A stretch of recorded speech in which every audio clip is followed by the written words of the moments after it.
కూడా ప్రతిపక్షంలో పోయినా కూడా టీటీడీ మీద కుట్రలు చేస్తున్నాడు జగన్మోహన్ రెడ్డి.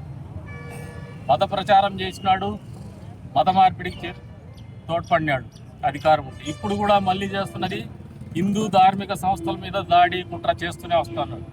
వాళ్ళే బండ్లో పోతారు, వాళ్ళే మందు సీసాలు పెడతారు, వాళ్ళే దాన్ని అల్లరి చేయాలని ప్రయత్నం చేస్తారు. అసలు ఈ రాష్ట్రంలో కానీ దేశంలో కానీ హిందుత్వాన్ని అరగదొక్కాలనే ఒక కుట్ర చేస్తున్నది ఎవరైనా ఉన్నారంటే అది వైఎస్ జగన్మోహన్ రెడ్డి అని చెప్పి కూడా ఈ సందర్భంగా తెలియజేస్తాను.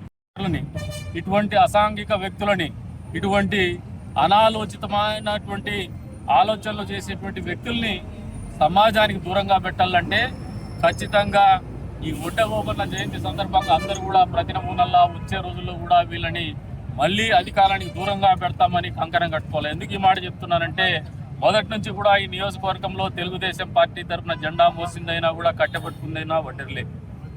కాబట్టి ఇది సరైనటువంటి సమయం, సరైనటువంటి వేదిక అనే చెప్తున్నాను.